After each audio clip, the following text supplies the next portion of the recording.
यहाँ से टूट के गिर जाएगा, ये यहाँ से पिचक जाएगा। इसके अंदर जो हड्डी है केवल ये वाली है सेंटर की, बाकी ये प्याज जो आता ना ऐसा छिलकों का आवरण है, ऐसे पत्ते छिलते जाओगे अंदर कुछ नहीं मिलेगा।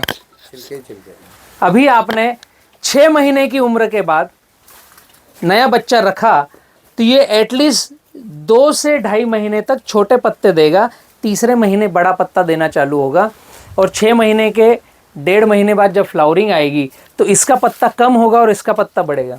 तो 1 एकड़ में 5x8 पर आपके 1100 प्लांट आए, 100 प्लांट अगर गैप फिलिंग में गए या आजू बाजू में खराब हुए तब भी 1000 प्लांट आपके कटिंग के लिए रेडी रहेंगे। और 1000 प्लांट पर 20 पत्ते पर प्लांट पर काउंटिंग में चाहिए। अब वो इस पे ले लो या इस पे ले लो, तो आपके 1 एकड़ में 20,000 पत्ते रहेंगे और वो क्षेत्र का क्लाइमेट कंट्रोल करेंगे। इसलिए आपको बच्चा समय पर छोड़ना जरूरी है।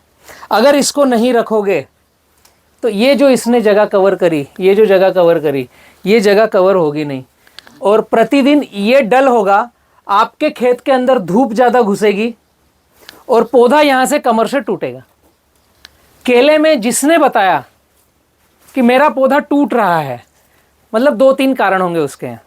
एक तो ग्राफ बहुत ही घना होगा, जो 2 गाड़ी माल भरने के बाद ढीला हुआ, हवा आंधी घुसी और वो टूटना चालू हुआ क्योंकि तना रहेगा कमज़ोर।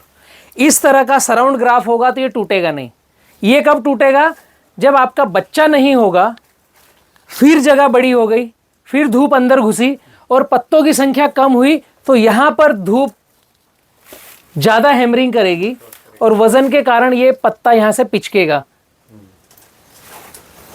कमजोर हो जाएगा। इसलिए सही समय पर बच्चा रखना जरूरी है।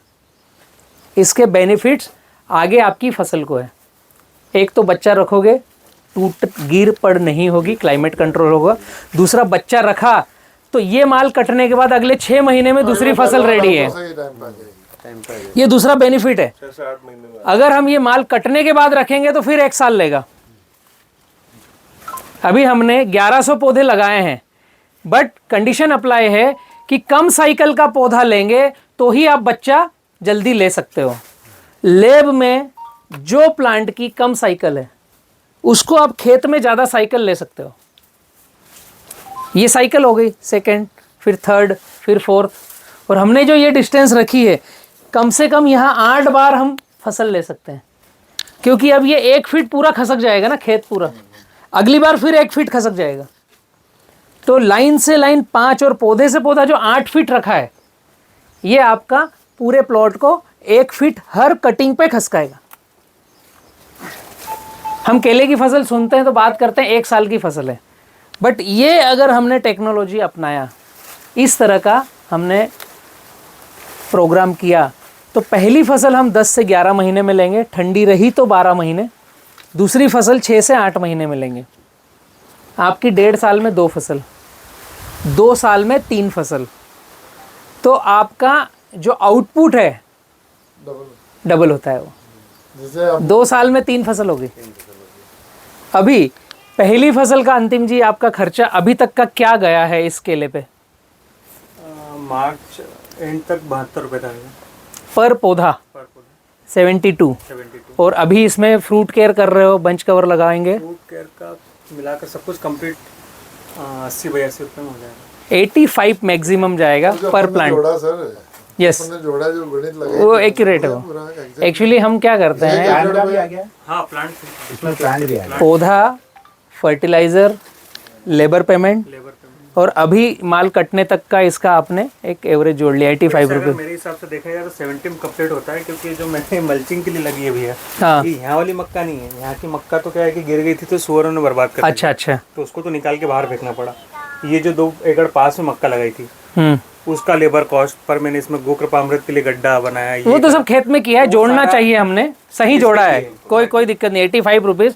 अगर ये बंच की क्वालिटी आप देखेंगे, हम तो मोटा मानते हैं कि बंच की क्वालिटी देखेंगे तो मैं पहले साल बात करता हूँ कि 25 किलो का बंच आएगा। जिस तरह का भारत में आज क्लाइमेट है, दिख रहा है ये 30-32 का आएगा, बट पूरे खेत का एवरेज हम निकालेंगे तो 25 किलो बनेगा और 1000 प्लांट कटेंगे तो 25 टन माल आएगा आपका 1 एकड़ से। और एवरेजन हम बात कर रहे हैं, अभी एक हमारा प्लॉट कटेगा, वहाँ पर भी जाएंगे, 8 रुपए के ऊपर नीचे माल आपका बिकेगा।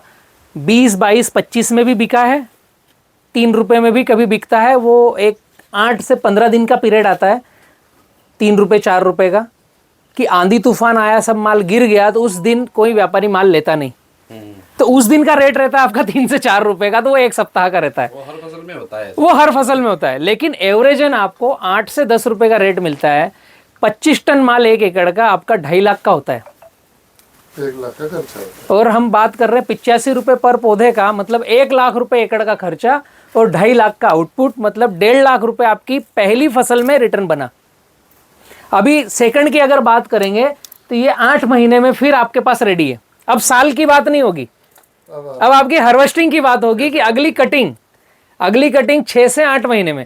ठंड वाला अगर मौसम आ गया कि आपका फरवरी में माल कटेगा, दिसंबर नवंबर में फ्लावरिंग आया है, तो आपका 1 महीना खसक जाएगा, तो 8 से 9 महीने। तो उसमें अब आपके पास बेनिफिट क्या बचेगा? पौधे की कीमत 0, कल्टीवेशन की कीमत 0, ड्रिप की भी नहीं। ड्रिप 0, गोबर फर्टिगेशन 0। इसको जितना भी पीडीएफ के द्वारा आपके पास शेड्यूल आया होगा वो खुद 30% हो जाएगा। 80 रुपए का आपका जो खर्चा है वो सीधा समेट करके आपका 25 रुपए पे आता है इसका उत्पादन लेने के लिए। अभी तो ये माल कटा नहीं है और इसकी बढ़वार अभी 2 महीने और चालू रहेगी। तो जिस दिन इसका माल कटेगा उस दिन ये पौधा 4 से 5 महीने का रहेगा। फिर 2 से 2.5 महीने बाद फ्लावरिंग और 2.5 महीने बाद कटिंग। तो ये जो 7 महीने, अभी 7 महीने में इसकी आधी उम्र तो आप लेके आ गए। दूसरा, ये खुद पौधा रिवर्स पानी देता है और इसको बढ़ाता है। तो पहली बार आपका 1 लाख रुपए का खर्चा था, अगली बार आपका 25 से 30 हजार रुपए एकड़ का खर्चा। अगर आपने 100% जो प्लॉट देख रहे हो इनमें से भी और फाइन ट्यून करके किसान पाठशाला की आइडियोलॉजी को आपने एप्लीकेशन कर दिया, तो पहली फसल से दूसरी फसल 20% ज़्यादा आती है।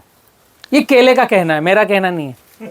मतलब जैसे 250 बंदे जोड़े ना, आप अगर इसका 25 केजी मान रहे हो तो ये 30 केजी का आएगा। अगर 30 केजी का नहीं आ रहा है तो गलत है। तो आपको हमसे बात करनी, बलराम भाई आपने गाइडलाइन कैसे दी, मेरे खेत में कम क्यों आ रहा है, या गाइडलाइन जो आई है तो हमने एप्लीकेशन कैसे किया, कोई फॉलो नहीं की।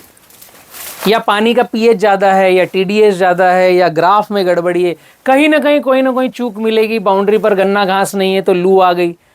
पुराने से अगला 20% वजन में ज़्यादा आना चाहिए। एक तो खर्चा केवल 30% बचा और उत्पादन 20% बढ़ा। किसान को अगर पैसे बनाना है ना तो यही टेक्नोलॉजी अपनाना पड़ेगी। किसान खर्च आधा, उत्पादन ज़्यादा। अभी क्या हो रहा है, खर्च उत्पादन बराबर है, थोड़ी सी चूक होती है तो उत्पादन घटता है, खर्चा बढ़ता है। हमें चेंज करना है, खर्चा कम उत्पादन ज़्यादा, तो ये गैप बढ़ेगा। और ये गैप नहीं बढ़ा तो हमारे क्रॉप लोन दिए नहीं जाएंगे। इसको उत्पादकता कहते हैं ना, आउटपुट। प्रोडक्टिविटी। आपने 6 महीने में आउटपुट ले लिया, पहली फसल से खर्चा आधे से कम कर दिया और उत्पादन को 20% बढ़ा लिया। आउटपुट साल से कम, उत्पादन ज्यादा, खर्चा कम। अब आपका रेट मायने नहीं रखेगा क्या रेट में बिका। सही बात है। रनिंग रेट जो चल रहा होगा आप खुशी खुशी दोगे, व्यापारी को डांटोगे नहीं कि मेरे खेत का माल का भाव तू कम क्यों देता है, ये नहीं बोलोगे आप उसको। हम कब ऐसे इरिटेट होते हैं, कब बोलते हैं, जब हमें लगता है खर्चे ज्यादा होता कि मेरा खर्चा हो गया बहुत ज्यादा और ये व्यापारी है मेरे को पैसे नहीं दे रहा है। यार उसने क्या कसम खा रहा कि आपको पैसे नहीं देना। है। इतना पैसा लगाया, खाद लाया, व्यापारी को भी चाहिए आपके खेत में माल अच्छा है तो वो अच्छी गाड़ी बनाएगा तो उस गाड़ी से 2 पैसा उसको अच्छा मिलेगा। वो भी अच्छा ही रहेगा। ये तो व्यापारी को भी है ना।